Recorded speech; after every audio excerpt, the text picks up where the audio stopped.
Olá, seja bem-vindo à Diversidade, um espaço de reflexão sobre a psicologia e o seu papel na sociedade. Hoje, Diversidade vai viajar no tempo. Vamos falar sobre a velhice. Sabedoria? Fardo? Elo cultural? Definhamento?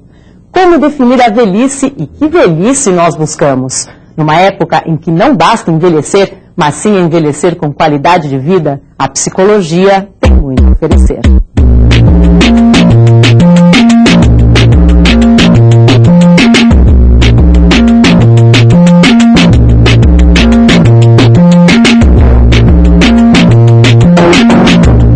No programa de hoje você vai ver envelhecer buscando viver mais e melhor. Diversidade foi saber o que é envelhecer com qualidade de vida. Existe uma fórmula mágica para isso? Qual é a atual expectativa de vida de homens e mulheres?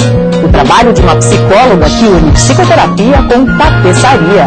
Ruth da Costa Rocha fala sobre as possibilidades da psicologia no trabalho com idosos. E na entrevista, Graça Martina Gonçalves recebe...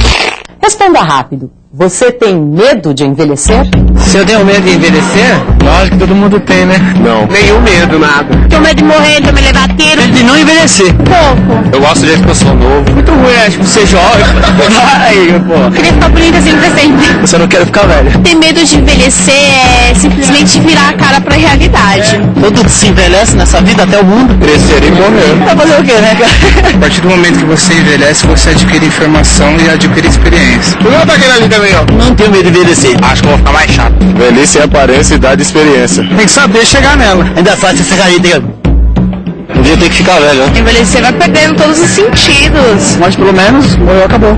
Eu tenho um pouco de medo, porque a gente nunca sabe o que me conta do lado de lá, né? Detesto ter rugas. Acho que a gente não deve ter vergonha de nada. Muito menos de uma pele envelhecida. Se você pudesse escolher, Eu posso explicar, tipo Highlander, assim? Aí eu não envelheceria, né? acho que o envelhecimento deixaria mais charmoso. Até que era uma boa, né? Eu prefiro envelhecer, porque não conhece, né? Você precisa chegar perto pra poder deixar de saber o que é realmente, né? A gente tem que procurar se cuidar, né? Tá mais madura, mas sempre divertida. Dá pra envelhecer numa boa, saudavelmente. Eu sou super divertida. Tenho. Eu ficaria sempre jovem, né? A dificuldade hoje no Brasil do velho, da pessoa idosa, é muito grande. A turma despreza você, né? Tão desprezado, né? Vem a solidão, tá? Essas coisas, né? Questão remédio, aposentadoria, até a própria condução. Quando a sua expectativa de vida vai diminuindo, você começa a avaliar melhor, né? Para conversar sobre a resposta que veio das ruas, Diversidade convidou a psicanalista Délia Catulo Goldfarb. Délia é professora da Clínica Psicanalítica do Envelhecimento no Instituto Sede Sapiência, membro do Núcleo de Estudos e Pesquisa do Envelhecimento da PUC São Paulo, da Associação Nacional de Gerontologia e da Associação Brasileira de Alzheimer. É autora do livro Corpo, Tempo e Envelhecimento. Bueno, em aspectos gerais, eu gostei muito realmente, porque eu lembro de programa da Marília Gabriela, acho que era SBT Repórter, de uns 10 anos atrás, mais ou menos, programa nesse formato, mais ou menos, se perguntava às pessoas na rua o que achavam da velhice, do envelhecimento, e os depoimentos eram realmente terroríficos, todo mundo achava um horror, todo mundo associava envelhecimento com declínio, com perdas, só com morte, com falta de saúde, com pobreza. Eu estou vendo que gostei destes depoimentos porque vejo que um pouco o senso comum está mudando, né? O que as pessoas pensam sobre a velhice está mudando. E isso é muito importante, porque todas essas pessoas que estão mudando de opinião vão chegar a muito velhas, provavelmente, porque em geral são pessoas mais jovens, né? Então, essas pessoas têm uma expectativa de vida muito alta. A esperança de vida hoje para essas pessoas, no mínimo, vai até os 80, 85. Então, eu acho que eles estão olhando para o próprio futuro de outra maneira, né? E o que eu achei mais bonito, significativo de alguma maneira de todos os depoimentos, acho que um rapaz que disse meu medo é de não envelhecer. Isso acho que sintetiza perfeitamente a ideia de que por que achar o envelhecimento uma coisa negativa se o negativo, horrível morrer antes de chegar a velho, porque a única forma que você tem de não envelhecer é morrer jovem. Aí a questão está então entre que tipo de envelhecimento vamos ter. E o que eu pude ver nos depoimentos é que todos todos os depoimentos são um aspecto da realidade. Não tem um depoimento que você diga, possa dizer, não é assim. Essa é a opinião dele, mas não se corresponde a uma parte da imagem social da velhice. Todos os depoimentos se correspondem, no mínimo, a um aspecto, a uma parte da imagem social da velhice, que está feita de perdas e de ganhos. E veja só, por exemplo, tem algumas pessoas que falam que com a velhice se adquire uma maturidade, uma informação, uma experiência. Tem uma pessoa até que fala que vai ser mais charmoso ainda, um rapaz bonito ainda fala, vou ser mais charmoso. Falam de dificuldades que existem, falam de marginalização, de solidão, de faltas de direitos. Tem uma pessoa que acho que menciona alguma coisa sobre problemas com o transporte, e isso é uma realidade. Os idosos que não pagam transporte público estão num ponto e os ônibus passam direito, não param para os idosos. Essa é uma dificuldade, isso é uma injustiça, isso é uma marginalização, mas existe, por outro lado, uma consciência, existe uma luta, entende? Então, eu achei todos os comentários muito harmônicos e muito verdadeiros. Todos correspondem a uma parte do que realmente o envelhecimento representa. O problema é que quando as pessoas dizem eu não quero envelhecer, deveríamos talvez completar essa frase, porque se alguém diz eu não quero envelhecer, é como se estivesse dizendo eu não quero envelhecer com essa carga negativa que a representação social atual da velhice dá para esse processo, que a representação social era, agora vejo, graças a vocês, que está mudando, né? Que era de perdas, de declínio, de decrepitude, de morte. E de morte. Tem uma questão que é uma realidade. Ninguém quer envelhecer, porque envelhecer é o último ciclo da vida. Depois que você envelheceu, você não tem outra fase para passar. Depois você morre. Se tiver sorte de passar toda essa fase, você vai morrer de velho.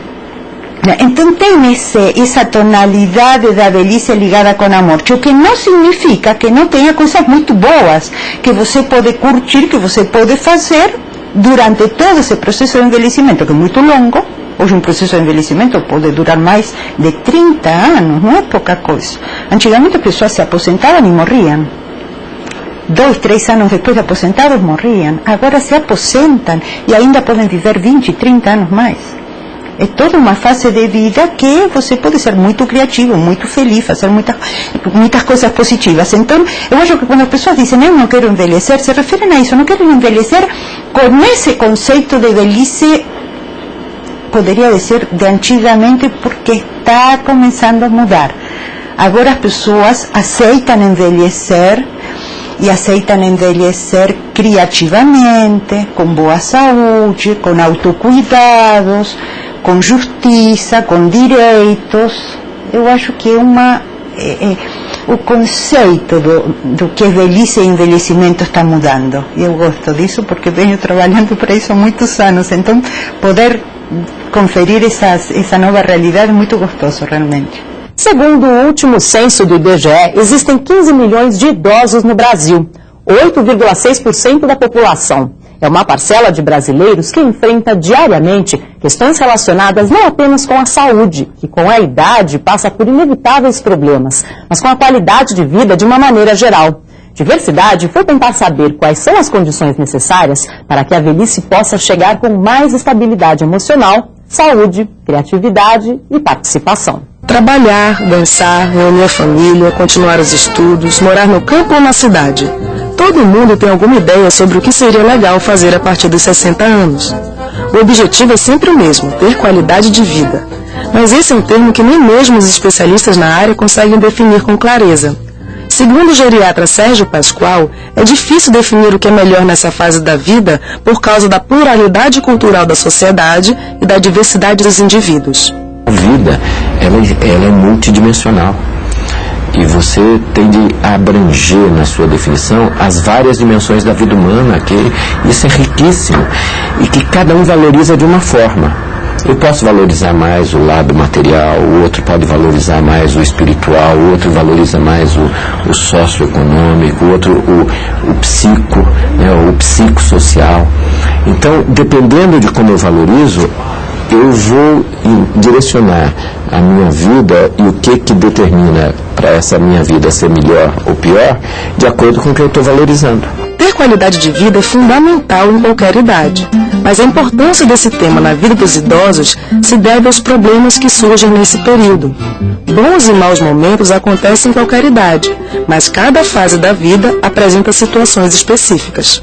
É uma fase tão boa quanto todas as outras se a gente souber aproveitar dela. E se a gente nem ficar preso no passado e nem ficar com tanto medo do futuro. Porque o envelhecimento traz perdas e ganhos. As perdas são físicas às vezes, né? As perdas são assim os lutos que a gente tem que enfrentar na vida, de perdas mesmo físicas de alguém, a morte, a dor, o adoecimento, a viuvez, ou as perdas dos filhos que estão saindo de casa. Então assim, estar bem, psicologicamente bem na terceira idade é você entender isso e fazer o balanço das perdas e dos ganhos. Assim como os problemas mudam com o passar dos anos, aquilo que torna a vida melhor também. Uma boa qualidade de vida não depende apenas da cultura e da subjetividade do indivíduo, mas também em que fase da vida ele está. Uma coisa que é muito importante é saber que à medida que o ciclo da vida vai ocorrendo, vai mudando as expectativas das pessoas. E à medida que isso vai acontecendo, muda também o que ele valoriza. E o que acontece na juventude não vai ser a mesma coisa e nem a mesma forma de interpretar que vai acontecer com a mesma pessoa anos mais tarde, décadas depois. Então, valores importantes na fase inicial da vida, na juventude, podem passar a deixar de ser importantes na velhice. Um desses valores da juventude que a sociedade em geral costuma excluir da terceira idade é a sexualidade. Para os especialistas, isso é um preconceito. A vida sexual dos idosos pode ser plena, mas homens e mulheres lidam diferente com o assunto. Homens idosos colocam, na imensa maioria, como a relação sexual ser um fator determinante de boa qualidade de vida na velhice. Mulheres idosas, elas se dividem. Algumas pela experiência vivida, por terem tido relações muito autoritárias, né? Terem sido dominadas pelos maridos, não terem tido prazer sexual, não gostam de ter relação e acham um verdadeiro benefício não ter mais relação nessa fase da vida, né? A ponto de muitas, quando ficam viúvas, acharem que é uma libertação mesmo. A gente se sentir feliz do jeito que a gente é, solteiro, sem homens, sem um sexo e tudo. Se precisar de um incentivo, eu tomo Viagras e resolve a situação, e assim vai viver feliz. A maioria das mulheres depois dos 60 pode não valorizar tanto o sexo ou o casamento, mas o aprimoramento intelectual é muito importante para elas. Na Universidade do Idoso da PUC de São Paulo, a maioria feminina é visível.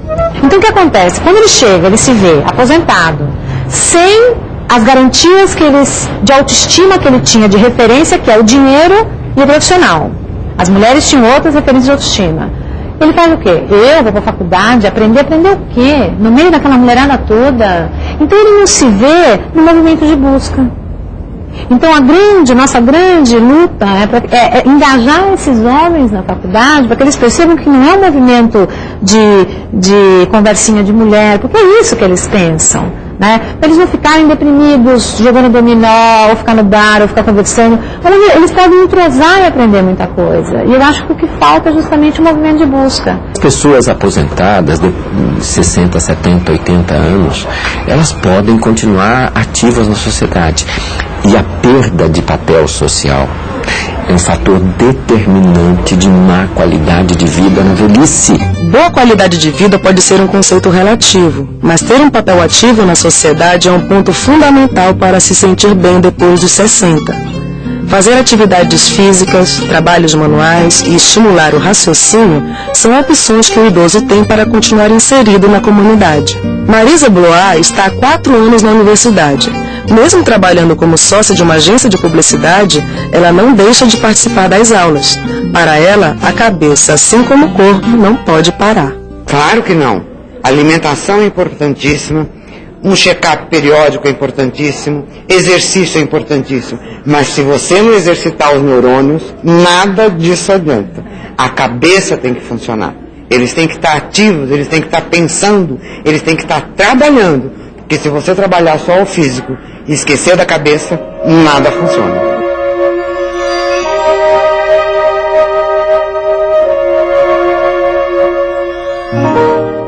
O tempo máximo de vida é a idade mais elevada já atingida em uma dada espécie.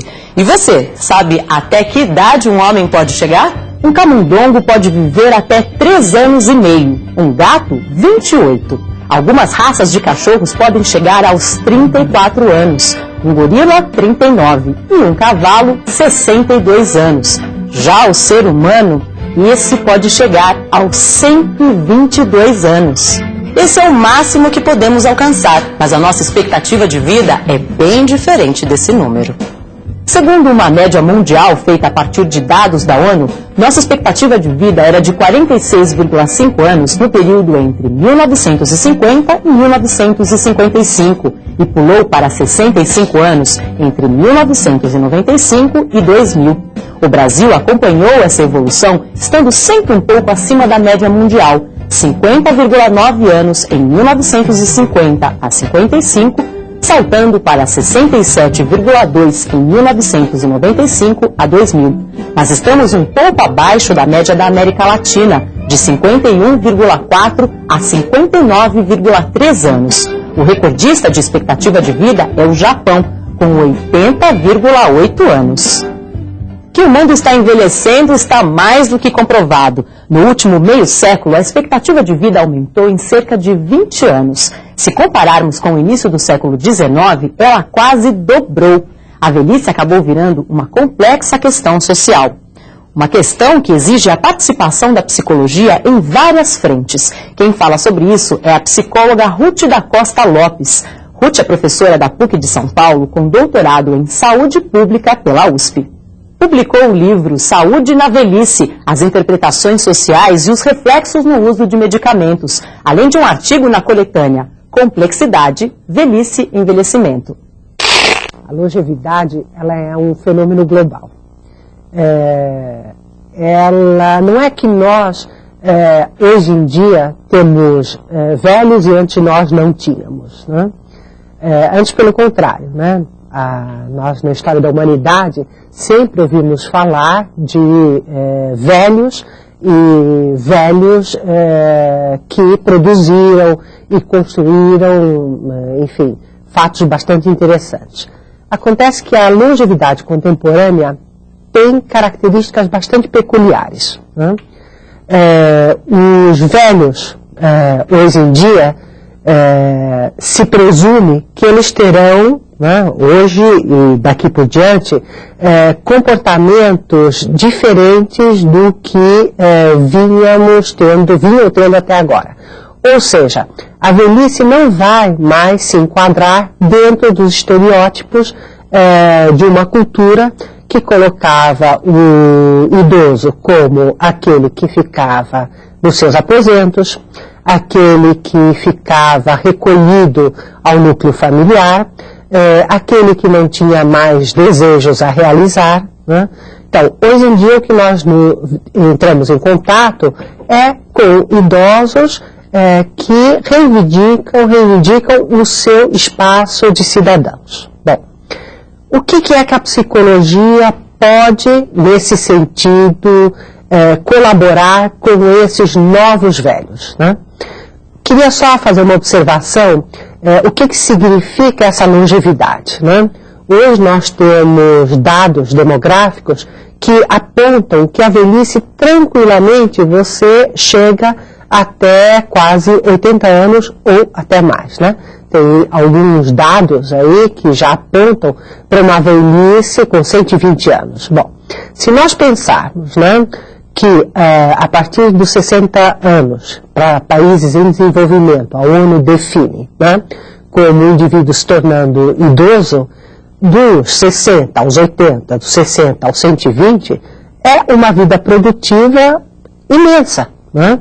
Bom, então precisamos voltar a dar sentidos a esses anos de vida que se somaram, né, a todos aqueles que nós, dentro da nossa cultura, já produzíamos, criávamos família, trabalhávamos, né? Bom, acabou essa fase reconhecidamente produtiva e continuamos vivos e, além de sujeitos desejantes, né, continuamos pessoas que desejam realizar coisas, estar inseridos dentro da comunidade, da vida social. Alguns aspectos que são importantes também salientar, né? O fenômeno da longevidade não é restrito às camadas mais abastadas, né? Os pobres também estão tendo uma longevidade maior. Isso cria uma diferenciação substancial, porque, de modo geral, o que a gente vê é que as camadas menos abastadas, elas tiveram menos acesso aos serviços de saúde. Então, muitas vezes, envelhecem com um maior número de mazelas físicas, mas continuam sendo sujeitos, querendo participar e vivos, né? Bom, a partir desse painel que eu coloquei com relação à longevidade, né, nós precisamos começar a repensar a nossa cultura com relação à velhice, né? Então, falar vovozinho, vovozinha, designar indivíduos com uma certa dependência de meu nenê, né, meu bebezinho, né? Todas essas palavras aparentemente carinhosas, elas colocam, né, esse sujeito que agora está com mais idade numa posição de extrema dependência e de que você é que adivinha ou você é que sabe traduzir o que essa pessoa com mais idade precisa ou deseja, né? O que a gente vem dizendo é que isso não é verdade, né? O que nós precisamos é cada vez mais treinar uma escuta que saiba, né, captar o que essas pessoas desejam, querem, pretendem, podem, né? Neste ponto, a psicologia, volto a dizer, tem muito a contribuir, né? No campo da saúde, sabemos que cada vez mais, né, os indivíduos com mais idades retornam para os serviços de saúde pública, né? Então, precisamos, primeiro, né, parar de pensar que idoso é sinônimo de doença. Não é, né? Sem dúvida nenhuma, mais anos de vida estão associados a mudanças e a perdas orgânicas. Agora, isso não significa necessariamente imobilidade total, mas adaptação, né, a essas novas condições físicas. Portanto, nós precisamos ter profissionais sensíveis a essas alterações e que possam ajudar as pessoas que, em função de uma perda auditiva, de uma perda visual, né, de alguma complicação no sentido de alguma dor física, né, se sintam, né, realmente impossibilitados de viver em sociedade. Isso não é verdade, né? As limitações estão aí, há recursos técnicos, ou então há também recursos no sentido de solicitar que a comunidade perceba e atenda esses idosos de uma outra maneira.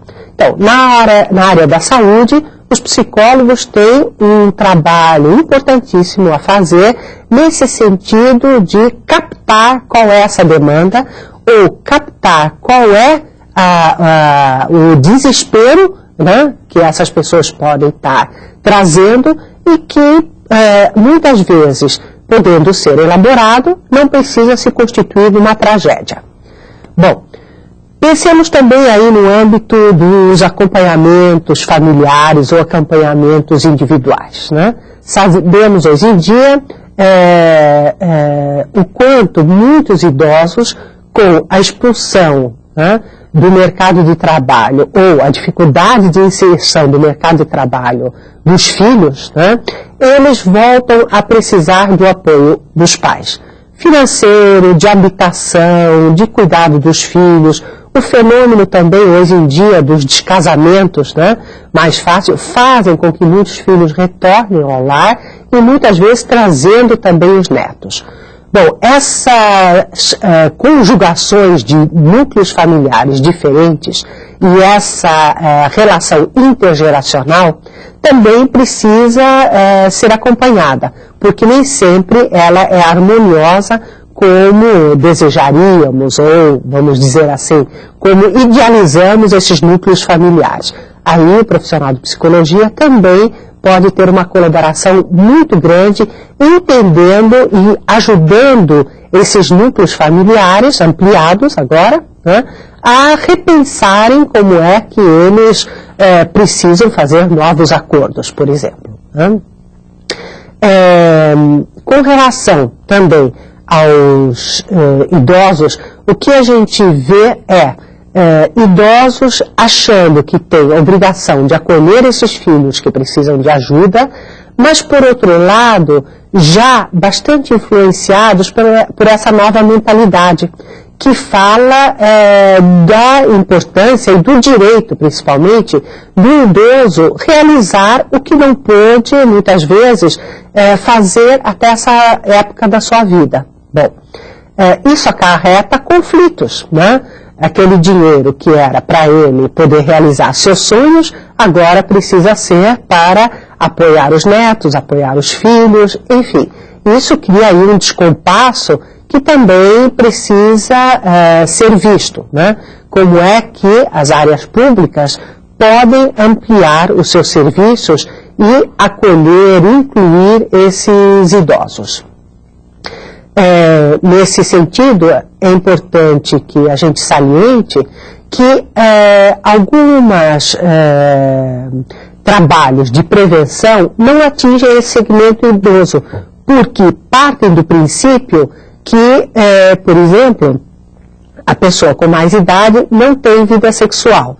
Então, os profissionais precisam estar sensibilizados para também introduzir esses temas polêmicos na nossa sociedade, mas que não negam, né, o desejo sexual, que faz parte da vida de formas diferentes, mas faz parte da vida em qualquer etapa etária.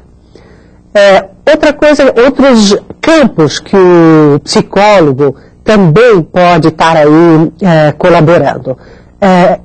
Também na questão do trânsito, né? Então, precisamos começar a pensar cidades mais amigáveis, como os arquitetos gostam de denominar.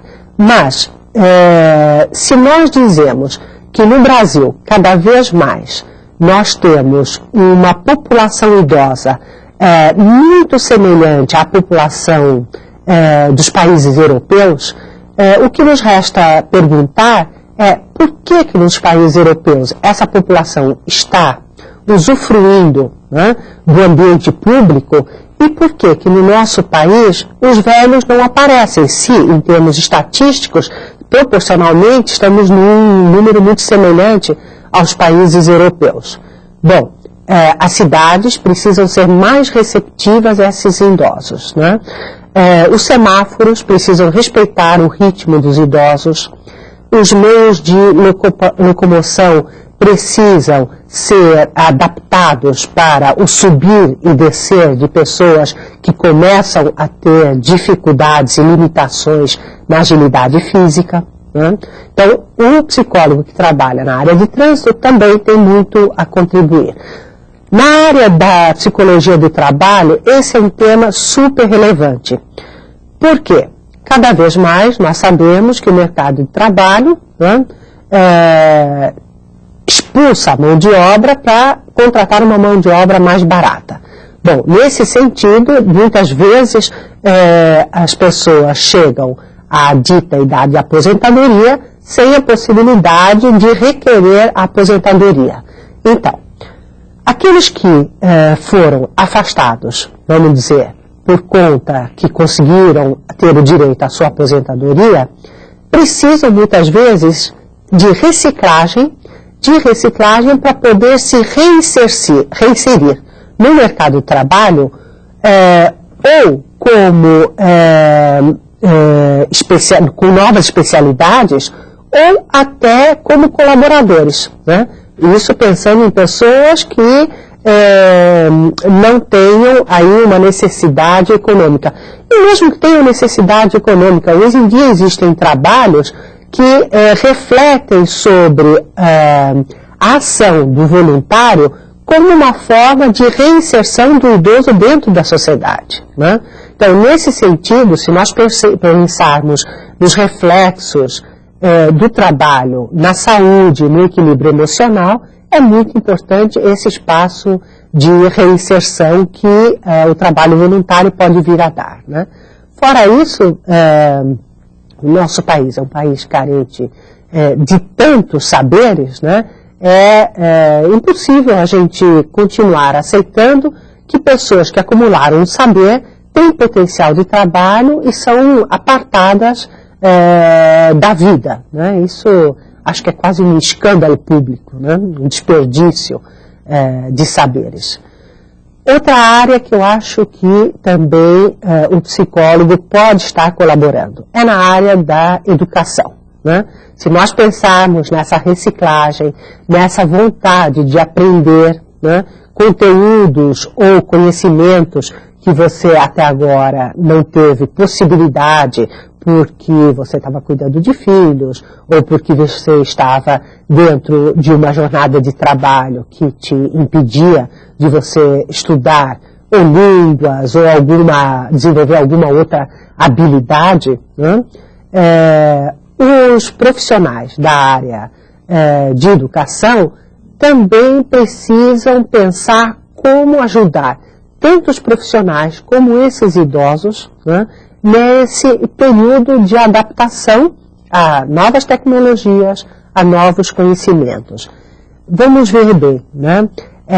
Um aspecto que é importante, aprender conteúdos novos é um fato que mobiliza muito as pessoas, né? Quer dizer, ler, refletir, ver um filme, né, faz com que a gente repense nos nossos valores, na vida que nós tivemos até o momento, né? Enfim, né, com isso eu tentei mostrar o quanto pensar sobre a longevidade é pensar sobre a diversidade, né? Então, nós não envelhecemos todos da mesma maneira, né? Somos e nos construímos como sujeitos, cada um de nós com suas peculiaridades, e provavelmente também vamos envelhecer com nossas diferenças, né? Então, essa ideia que muitas vezes você percebe existindo como uma padronização do velho, então, velho gosta de comer isso, velho gosta de fazer aquilo, velho é ranzinza, velho não se interessa por tal, não podemos mais generalizar, né?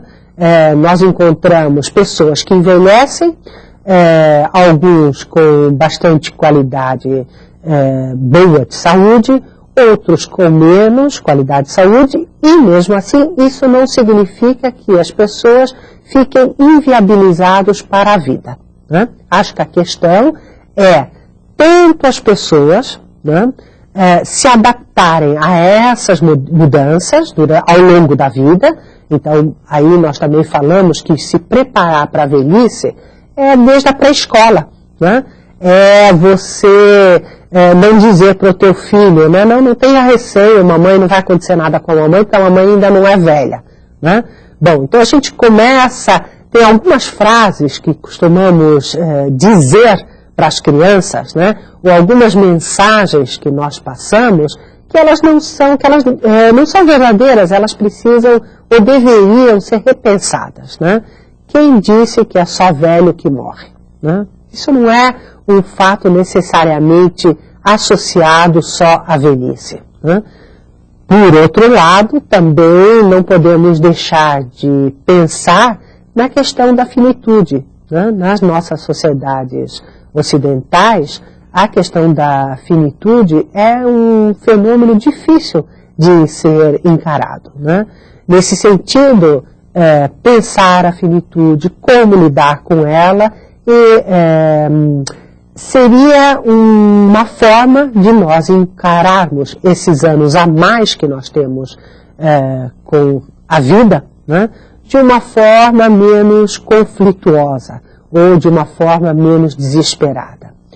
Acho importante também marcar que conviver com pessoas mais idosas é um privilégio no sentido que, se elas estiverem entre nós, se elas estiverem com desejos, se elas estiverem fazendo atividades, né, elas nos passam, né, passam para as pessoas que convivem à sua volta, uma calma com relação a esses anos a mais de vida que nós teremos, né? Uma velhice apartada, isolada, pouco escutada, né, ela faz com que as pessoas à sua volta também se desesperem com esses anos a mais.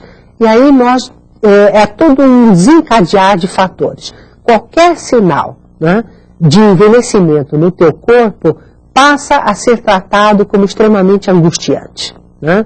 Então, as perdas físicas, os sinais do envelhecimento que aparecem com os anos, né, acabam sendo desesperadamente combatidos, né? E acho que isso nós também podemos começar a colocar como contraponto, né? Quer dizer, com isso eu não estou dizendo que algumas pessoas não sintam extremamente, ou algumas profissões até não precisem de cuidados específicos com o aspecto estético. Agora, a estética também tem que mudar, né? Quer dizer, o que é uma estética da velhice? Acho que um dos problemas maiores que nós encontramos é que a gente sempre contrapõe a velhice à juventude. E nessa comparação, né, é como se a velhice sempre saísse perdendo, né? Ou você perde neurônios, ou você perde vitalidade física, ou você perde uma determinada beleza estética, né, que é tida como padrão, né?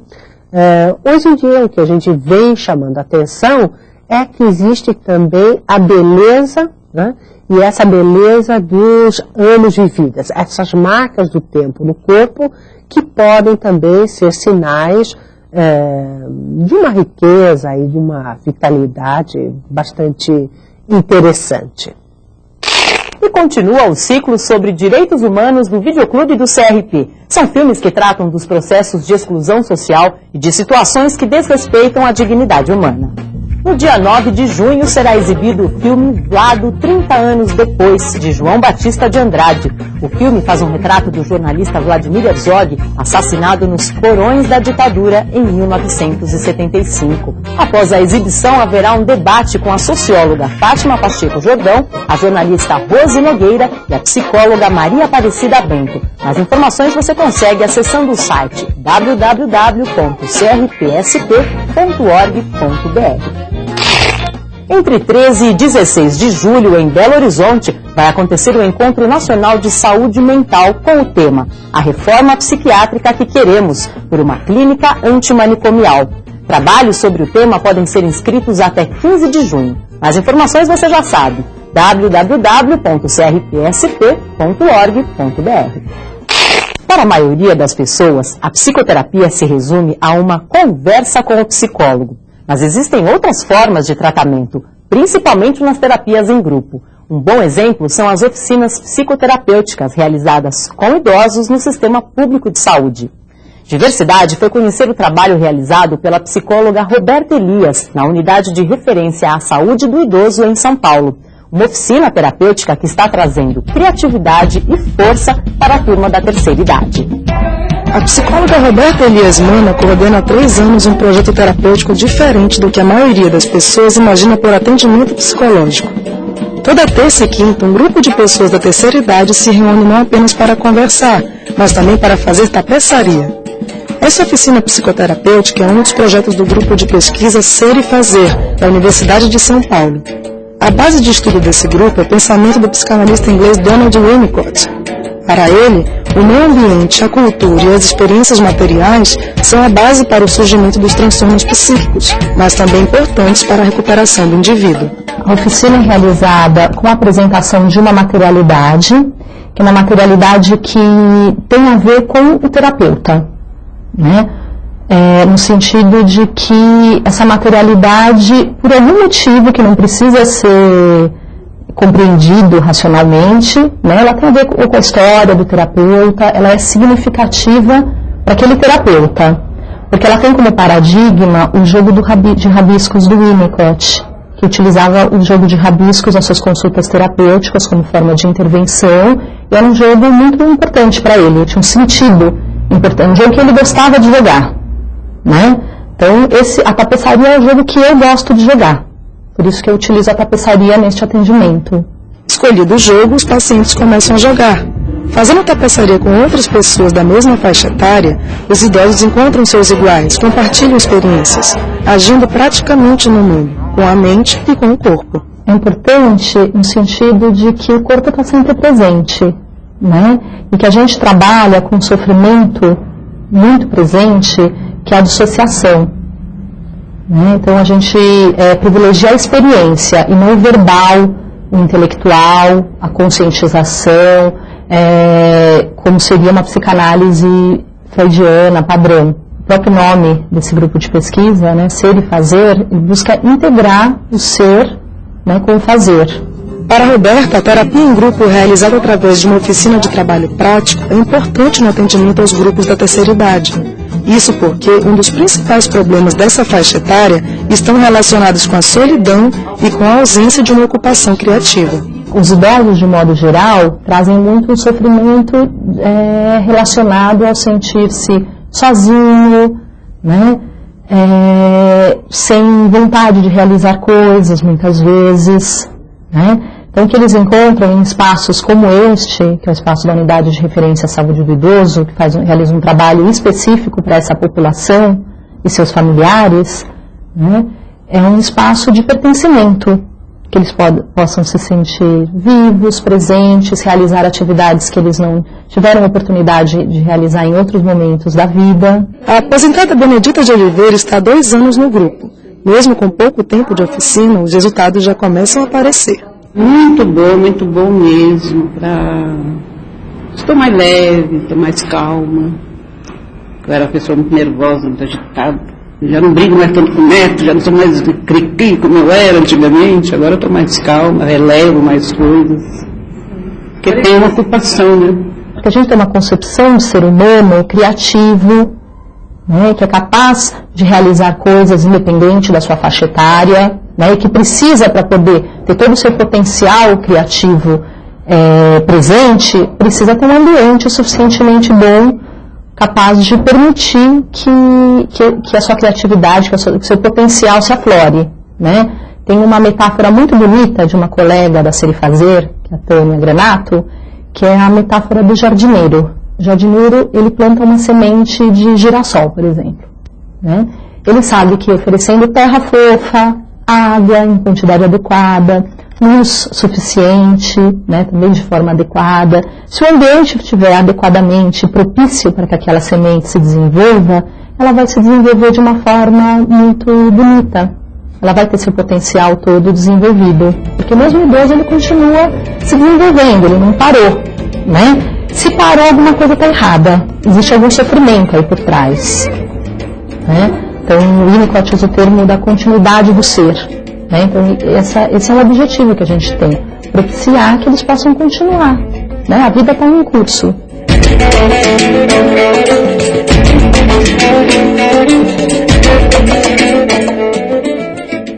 E a importância cultural da velhice para a sociedade. Para falar sobre isso, Diversidade convidou Olga von Simpson para uma conversa com a psicóloga Graça Marquina Gonçalves. Olga é professora da Faculdade de Educação da Unicamp e coordenadora do Centro de Memória da mesma universidade. Olga, na sua experiência de pesquisa, você fez uma relação interessante, que geralmente a gente não pensa. O velho e o carnaval. Tem relação isso? Muita. Na verdade, eu estudei o Carnaval de São Paulo, principalmente o Carnaval Popular, e não havia registros válidos, na sua maioria dos arquivos e das bibliotecas não continham registros sobre esse fenômeno, e eu tive que me valer da memória dos velhos carnavalescos, sejam eles dos 3 territórios negros de São Paulo, Bexiga, Barra Funda e Baixada do Glicério, seja dos bairros de maioria de população operária descendente dos imigrantes, Brás, Moca, Lapa, Água Branca. E esses velhos me contaram, na verdade, toda a riqueza do carnaval no passado, nesta cidade. Havia uma pluralidade de carnavais e havia uma participação diferenciada de grupos da população. Com a transformação que o carnaval vai sofrendo, resta só o carnaval negro.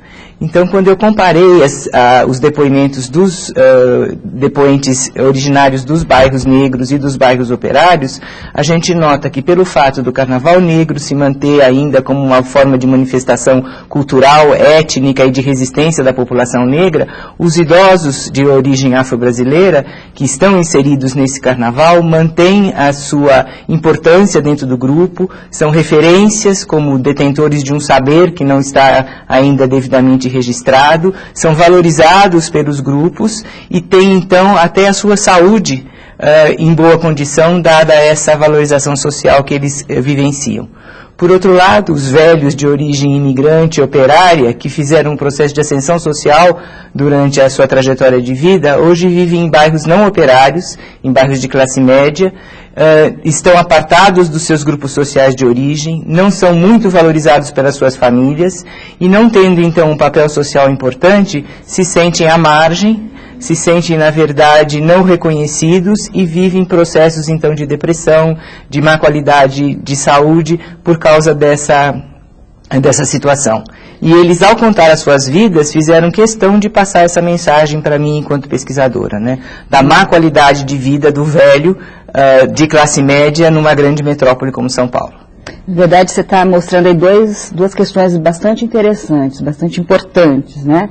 Primeiro que essa relação ela é importante para a própria preservação da cultura, né?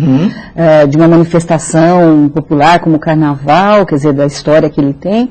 E também ela é importante, essa relação, na verdade, essa preservação da memória é importante para a própria vida do velho, né? Para que ele tenha uma qualidade de vida melhor. Né?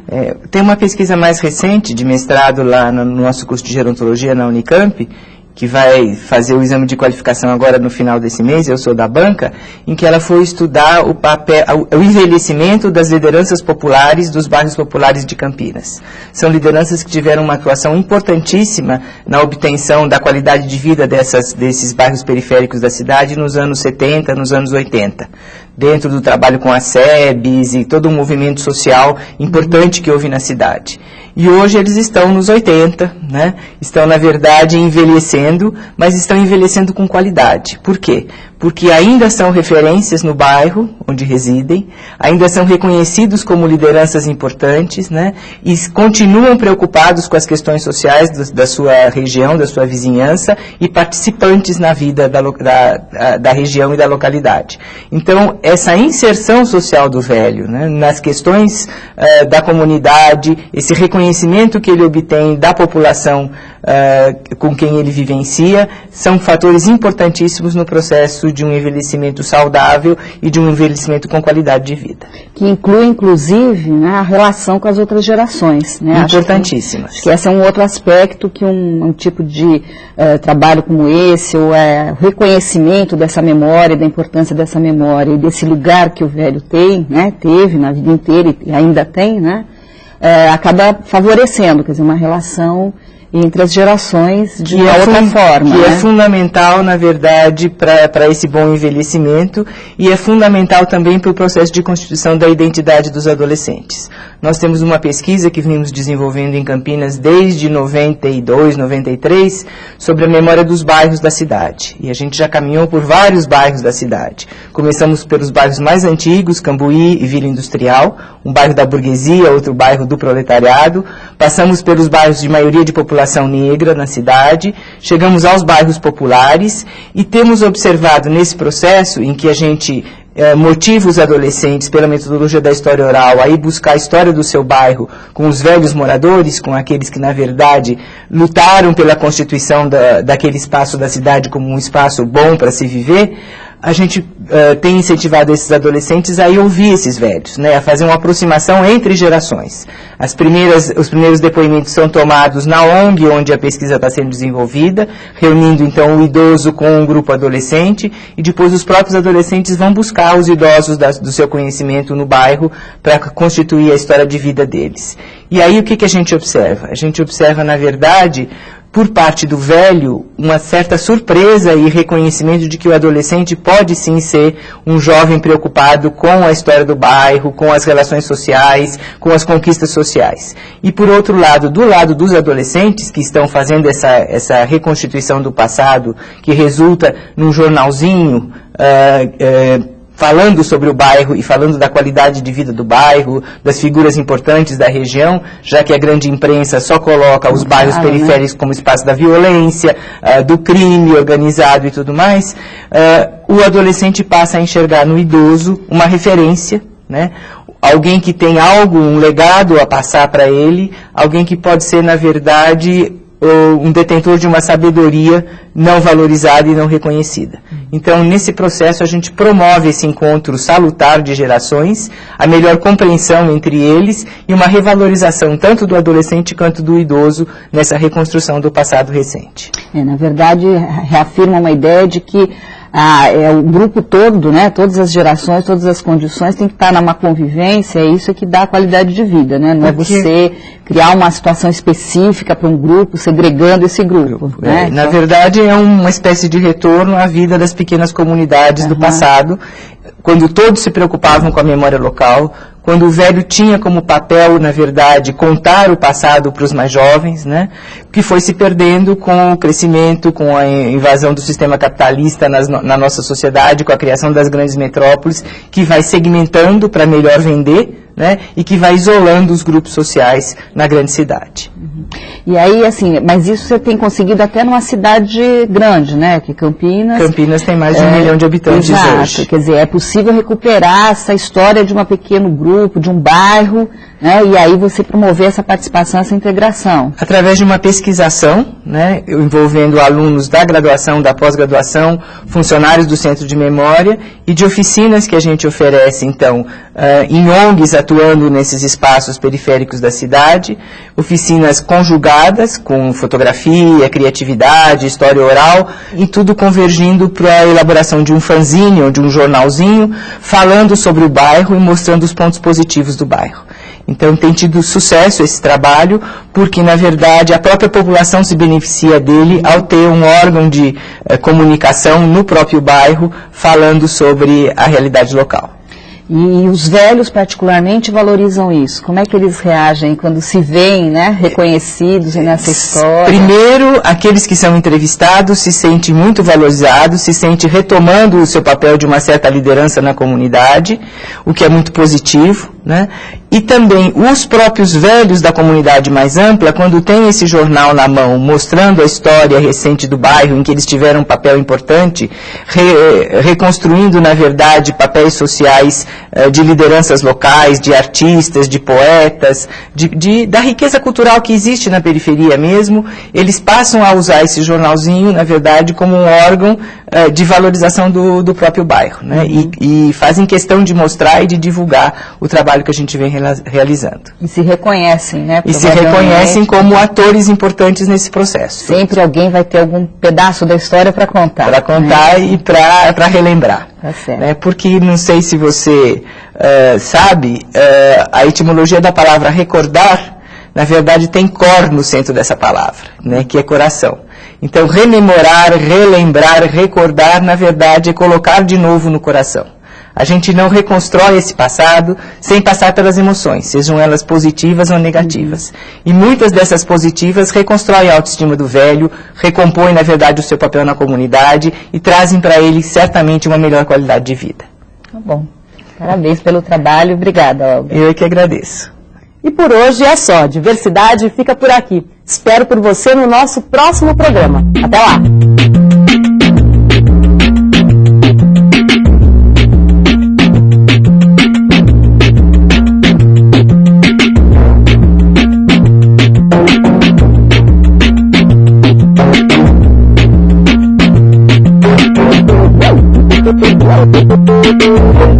Thank you.